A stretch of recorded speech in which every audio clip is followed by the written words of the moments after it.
पहलगाम हल्ल्यासंदर्भातील पहिली केंद्रीय कॅबिनेटची बैठक संपली। दहशतवाद विरोधातील कारवाईवर काय निर्णय झाला याकडे आता सगळ्यांचं लक्ष। पंतप्रधान मोदींच्या अध्यक्षतेखालील सीसीएस, सीसीपीए आणि सीसीईएच्या बैठका संपन्न। दिल्लीत झालेल्या बैठकांमध्ये सुरक्षेवर मंथन झाल्याची माहिती। आज दुपारी 4 वाजता मंत्रिमंडळाच्या निर्णयावर पत्रकार परिषद। राजधानी नवी दिल्लीत वेगवान घडामोडी। दहशतवाद विरोधातील कारवाईवर शिक्कामोर्तब होण्याची शक्यता। मोदी सरकारला जे काही करायचंय त्याला पूर्ण पाठिंबा। सरकारच्या निर्णयाला जम्मू काश्मीरचे माजी मुख्यमंत्री फारुख अब्दुल्लांचं समर्थन। एनआयचं पथक पुन्हा एकदा बैसरमध्ये दाखल। एनआय टीम बैसरन व्हॅलीमध्ये 3D मॅपिंग करणार। दहशतवाद्यांच्या पळून जाण्याच्या मार्गाची माहिती 3D मॅपिंगद्वारे मिळण्याची शक्यता। पहलगाम हल्ल्याबाबत तपास करणाऱ्या एनआयच्या अति महत्त्वाचे पुरावे। 22 एप्रिलला दुपारी 2:25 दरम्यान पहिला गोळीबार। हल्ल्याच्या दरम्यान बैसरन खोऱ्यात 400 जण। एनआय सर्वांच्या संपर्कात। दहशतवाद्यांना वाचवण्यासाठी पाकिस्तानची धडपड। हाफिज सईद आणि मसूद अझहरला कोटलखपत तुरुंगातून बहावलपूरला हलवलं। दहशतवादी हल्ल्याच्या 1 दिवस आधीच पहलगाममध्ये आले होते। आपल्याला काश्मीरी आहेस का, हिंदू आहेस का असे प्रश्न विचारले होते। जालन्यातील पर्यटकाचा दावा। एनआयला ईमेल करून दिली माहिती। पहलगाम हल्ल्यात पाकिस्तान लष्कराचा टॉप कमांडर दहशतवादी फारुख अहमदचं नाव समोर। फारुखनं ओव्हरग्राऊंड वर्कर्सच्या नेटवर्कनं दहशतवादी हल्ला घडवून आणण्यास मदत केली। तपास यंत्रणेतील सूत्रांची माहिती। पाकिस्तान आर्मीचे एसएसजी कमांडोच दहशतवादी होऊन घुसखोरी करतायत। दहशतवादी आणि पाकिस्तानी कमांडो हाशिम मुसा याआधीही काश्मीरमध्ये आला होता। पाकिस्तानच्या टेरर फॅक्टरीची धक्कादायक माहिती एबीपी माझाच्या हाती। एलओसीवर भारताच्या राफेलच्या घिरट्या। पाकिस्तानी मीडियाचं वृत्त। राफेलच्या घिरट्यांमुळे पाकिस्तान बिथरला। सलग 6व्या दिवशी पाकिस्तानी लष्कराकडून गोळीबार। नौशेरा, सुंदरबनी, अखनूर सेक्टरमध्ये सीमेवर गोळीबार। पाकिस्तानी गोळीबाराला भारताचंही प्रत्युत्तर। पाकिस्तानकडून एलओसीसह आता आंतरराष्ट्रीय सीमेवरही गोळीबार। पहिले 5 दिवस सुरू होता एलओसीवर गोळीबार। पाकिस्तानला भारताची धडकी। पाकव्याप्त काश्मीरच्या गिलगिट बाल्टिस्तान भागात पाकिस्तानी वायुदलाचा सराव। युद्ध सरावाला ललकारे मोमीन असं नाव। पहलगाम हल्ल्यानंतर भारताच्या प्रत्युत्तराची पाकिस्तानला भीती। पुढील 24 ते 36 तासात भारत हल्ला करू शकतो। पाकिस्तानचे सूचना मंत्री अताउल्लाह तरार यांचं मोठं वक्तव्य। पाकिस्तानी संसदेतही भारताच्या संभाव्य कारवाईची भीती। भारत आक्रमक कारवाईच्या करण्याच्या विचारात आहे। पाकिस्तानचे उपपंतप्रधान इशाक दार यांचं वक्तव्य। भारतीय सैन्य जे काही करेल ते भयावह असेल। मेजर जनरल अनिल बाम यांची एबीपी माझाला प्रतिक्रिया।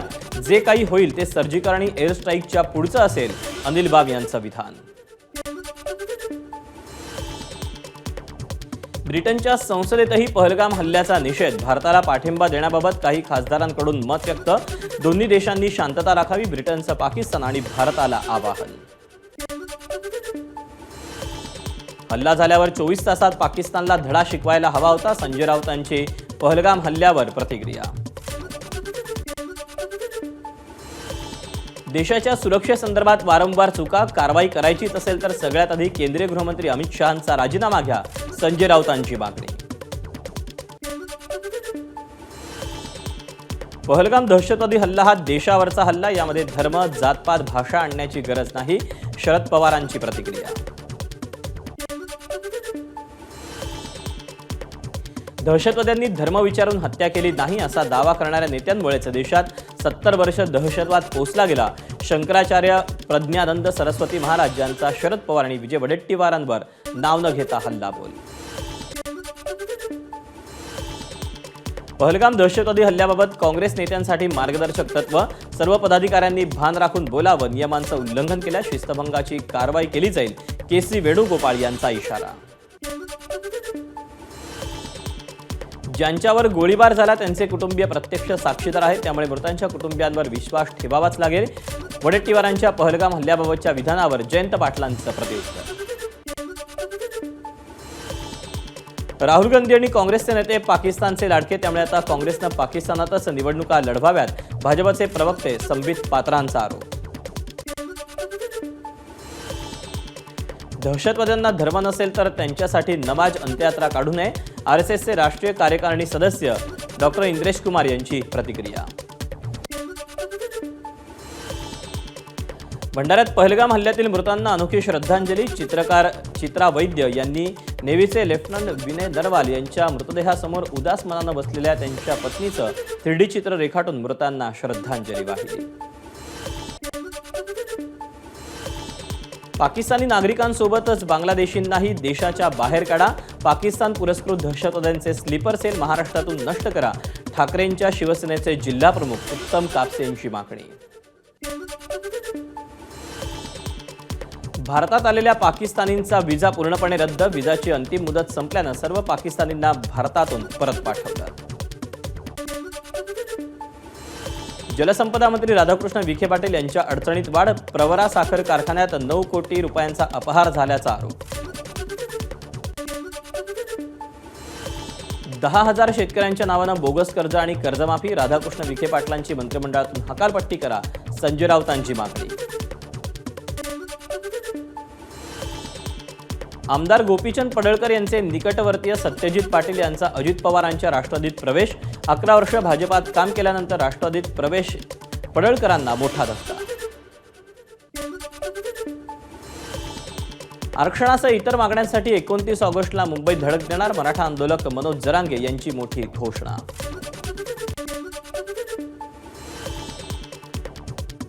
महाराष्ट्रातून औरंगजेबाची कबर सरकार हटवणार नसेल तर हिंदू धर्मियांना पुढाकार घ्यावा लागेल, शंकराचार्य प्रज्ञानंद सरस्वती महाराज यांचा सरकारला थेट इशारा. डिजिटल पद्धतीनं 1.5 कोटी शेतकऱ्यांना महसूल विभागाशी जोडणार, महसूल मंत्री चंद्रशेखर बावनकुळे यांची मोठी घोषणा.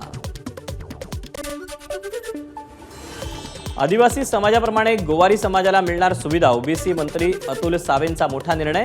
दरवर्षी 6,000 विद्यार्थ्यांना इंग्रजी माध्यमाच्या शाळेत प्रवेश मिळणार, तर गोवारी समाजासाठी देखील घर बांधण्यासाठी मंजुरी. मदर डेअरीच्या दूध दरात आजपासून प्रति लिटर 2 रुपयांची वाढ, खरेदी दरात वाढ झाल्यानं दूध महागलं, उष्णतेच्या लाटेचा दूध उत्पादनावर परिणाम. केंद्र सरकारनं कांद्याच्या निर्यातीवरचं शुल्क रद्द केलं, मात्र त्यानंतर कांद्याच्या भावातील घसरण कायम. भारत पाकिस्तानामधील तणावाचं वातावरण आणि श्रीलंका बांगलादेशात कांदा उत्पादन वाढ झाल्याचा परिणाम. पंतप्रधान नरेंद्र मोदी उद्या मुंबई दौऱ्यावर, बीकेसीमध्ये होणाऱ्या वेव्स परिषदेचं मोदींच्या हस्ते उद्घाटन. मुंबईचे पोलीस आयुक्त विवेक फणसाळकर आज सेवानिवृत्त, मुंबई पोलीस दलाकडून विवेक फणसाळकर यांना गार्ड ऑफ ऑनर. देवेन भारती मुंबईचे नवे पोलीस आयुक्त, 35 वर्ष उल्लेखनीय सेवा बजावणारे विवेक फणसाळकर निवृत्त, विशेष पोलीस आयुक्त देवेन भारतींकडे मुंबई पोलीस आयुक्तपदाचा कार्यभार. महाराष्ट्र दिनानिमित्त मुंबई भाजपची बॅनरबाजी, हिंदुत्वाचा मुद्दा अधोरेखित करण्याचा भाजपचा प्रयत्न, मुख्यमंत्री फडणवीस आणि मंत्री आशिष शेलार यांच्या फोटोंसह बॅनर. मुंबईत शिंदेंच्या शिवसेनेची बॅनरबाजी, हिमालयाच्या मदतीला सह्याद्री धावला अशा आशयाचे बॅनर. महसूल विभागातील समस्या सोडवण्यासाठी प्रत्येक मंगळवारी मुंबईत जनता दरबार घेणार, महसूल मंत्री चंद्रशेखर बावनकुळेंची घोषणा. वांद्र्यातील मॉलमध्ये लागलेल्या आगीच्या चौकशीचे पालकमंत्री आशिष शेलार यांचे आयुक्तांना निर्देश, काल तब्बल 11 तासानंतर ही आग नियंत्रणात आली. अक्षय तृतीयेनिमित्त मुंबादेवी मंदिरात आंब्याची आरास, देवीलाही खास आंब्याचा नैवेद्य, यावेळी मुंबादेवीच्या दर्शनासाठी भाविकांची रीघ. ठाण्यातील गणेशवाडीत जितेंद्र आव्हाडांनी साकारलं तुळजाभवानीचं मंदिर, मंदिराची आणि देवीची प्राणप्रतिष्ठा करण्यासाठी शरद पवार सपत्नीक उपस्थित, अनिल देशमुख, मिलिंद नार्वेकरांचीही उपस्थिती. मंत्री प्रताप सरनाईक यांनी ठाण्यातील तुळजाभवानी मंदिरात जाऊन दर्शन घेतलं. जितेंद्र आव्हाडांकडून या मंदिराची निर्मिती केली गेली. अक्षय तृतीयेला सोन्याचा भाव ऐतिहासिक पातळीवर. सोन्याचा दर प्रतितोळा पुन्हा 1 लाखांच्या पार. मुलुंड मिठागराची जागा धारावी पुनर्वसन प्राधिकरणाकडे वर्ग. धारावीकरांचं मुलुंडमधील मिठागराच्या जागेवर पुनर्वसन होणार. भिवपुरी रोड ते कर्जत दरम्यान पायाभूत सुविधांची उभारणी करण्यासाठी ब्लॉक. आजपासून 4 मे पर्यंत रात्रकालीन ब्लॉक. पुण्यातील महिलेवर लैंगिक अत्याचार प्रकरणी राष्ट्रवादीचा माजी पदाधिकारी शंतनू कुकडेच्या बँक खात्यात करोडोंचे आर्थिक व्यवहार झाल्याचं उघड. पोलिसांनी नोंदवला. राष्ट्रवादीचे शहराध्यक्ष दीपक मानकर यांचा जबाब. पुण्यातील बीजे मेडिकल कॉलेजमध्ये रॅगिंगचा प्रकार. डोक्यावर गार गरम पाणी ओतून घ्यायला लावत होते सिनियर्स. चौकशी समितीच्या अहवालानंतर 2 विद्यार्थ्यांचं 6 महिन्यांसाठी निलंबन. बीजे मेडिकल कॉलेज रॅगिंग प्रकरणी कारवाईचे आदेश. वैद्यकीय शिक्षण मंत्री हसन मुश्रीफ यांची माहिती. कोल्हापूरच्या हणमंतवाडी गावातील दूध संस्थेच्या निवडणुकीत विजयी झाल्यानंतर हवेत गोळीबार. माजी सरपंच संग्राम भापकर यांच्याकडून गोळीबार. पोलिसांकडून मात्र कोणतीही कारवाई नाही. कोल्हापुरात पारंपरिक पद्धतीने छत्रपती शिवाजी महाराजांची जयंती साजरी. शिवजयंती उत्सवादरम्यान मारामारीच्या घटना घडल्याचं समोर. एबीपी माझाच्या बातमीचा इम्पॅक्ट. सिंहगड रस्त्यावरील पुलाचं 1 मेला उद्घाटन. उपमुख्यमंत्री अजित पवारांच्या हस्ते होणार पुलाचं उद्घाटन. अक्षय तृतीयेच्या मुहूर्तापासून वटपौर्णिमेपर्यंत विठ्ठल रखुमाईला आमरसपुरीचा नैवेद्य. भाविकांसाठीही अन्न क्षेत्रात आमरसपोळीचा महाबेत. अक्षय तृतीयेनिमित्त सोलापुरातील मानाच्या कसबा गणपतीला 211 डझन हापूस आंब्यांची आरास. बैलगाडीतून शेतकरी परिवार आंबे वाहतूक करतोय असा देखावाही साकारला. अक्षय तृतीयेच्या मुहूर्तावर श्रीमंत दगडूशेठ गणपतीला 11,000 आंब्यांचा महानैवेद्य. मंदिरावर फुलांनी साकारलेल्या आंब्यांची प्रतिकृती. गाभाऱ्यापर्यंत फुलांनी केलेली सजावट पाहण्यासाठी भाविकांची गर्दी. अक्षय तृतीयेनिमित्त पुण्यातील मार्केट यार्डमध्ये आंब्याची मोठ्या प्रमाणात आवक. खरेदीसाठी नागरिकांची गर्दी. 500 ते 800 रुपयांचा दर. संत तुकाराम महाराजांच्या पालखी सोहळ्याचा कार्यक्रम देहू संस्थानाकडून जाहीर. तुकोबांच्या पालखीचं 18 जूनला होणार प्रस्थान. यावर्षी देहू संस्थानकडून 340वा पालखी सोहळा साजरा करण्यात येणार. कोल्हापुरात अक्षय तृतीयेच्या निमित्त गाड्यांच्या खरेदीसाठी गर्दी. सोनं चांदीसह गाड्या खरेदीसाठी गर्दी. मिरजेत महापालिकेच्या ऐतिहासिक टाउन हॉलला भीषण आग. सुदैवानं घटनेत कोणतीही जीवितहानी नाही. शिवरायांच्या जयंतीनिमित्त सुरू असलेल्या मिरवणुकीत उडवण्यात आलेल्या फटाक्याच्या ठिणगीनं आग लागल्याची माहिती. साताऱ्याच्या बोरगाव परिसरातून पोलिसांकडून तब्बल 1,91,00,000ची विदेशी बनावट दारू जप्त. साताऱ्याच्या कराड तालुक्यात आटके गावात बिबट्याचा भरवस्तीत वावर. सीसीटीव्ही कॅमेऱ्यानं दृश्य चित्रित केली. बिबट्याचा लवकरात लवकर बंदोबस्त करण्याची मागणी.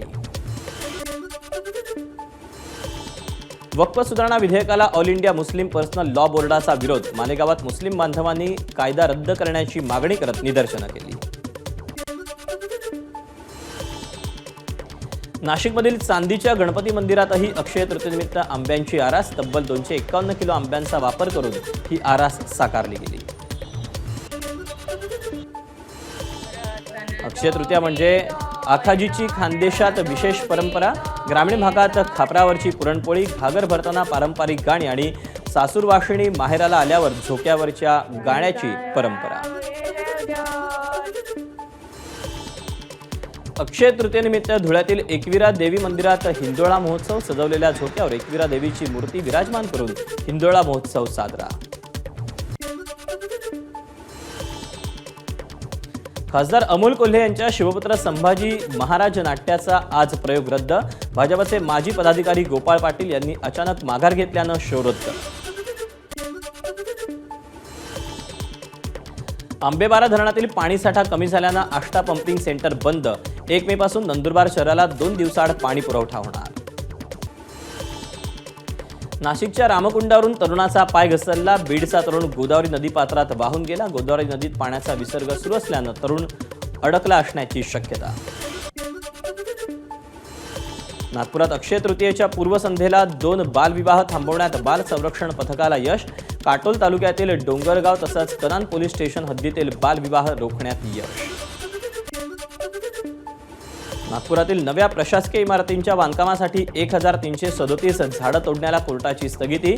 पर्यायी वृक्षारोपण कुठे आणि कसं केलं जाणार याबाबत महापालिकेने माहिती न दिल्यानं नागपूर खंडपीठाकडून 1 आठवड्याची स्थगिती. गडचिरोलीच्या प्रस्तावित विमानतळाच्या भूसंपादनाला शेतकऱ्यांचा तीव्र विरोध. मुरखाळा येथे शेतकऱ्यांचं आमरण उपोषण. गडचिरोलीच्या चामोर्शी तालुक्यातील सोनापूरमध्ये वादळी वाऱ्यासह गारपीट. गावात गारांचा खच.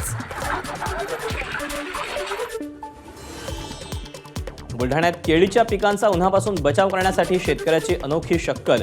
चक्क कागदाच्या टोप्या करून केळीचे रोप झाकले. अमरावतीच्या मेळघाटात विजेच्या तारा लोंबकळतायत. गावकऱ्यांच्या जीवाला धोका. महावितरण दुर्लक्ष करत असल्याचा गावकऱ्यांचा आरोप. अमरावतीत राष्ट्रसंत तुकडोजी महाराजांचा जन्मोत्सव सोहळा. सोहळ्याला विदर्भातील हजारो गुरुदेव भक्तांची हजेरी.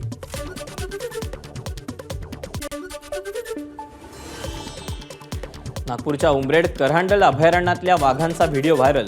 उष्णतेमुळे वाघाचे बछडे पाण्यात पोहण्याचा आनंद घेत असल्याची दृश्य कॅमेऱ्यामध्ये टिपली. अक्षय तृतीयेनिमित्त लातूरच्या बाजारपेठेत 125 टन केशर आंब्याची आवक. अवकाळीचा फटका बसल्यानं कर्नाटकातून आंब्यांची आवक.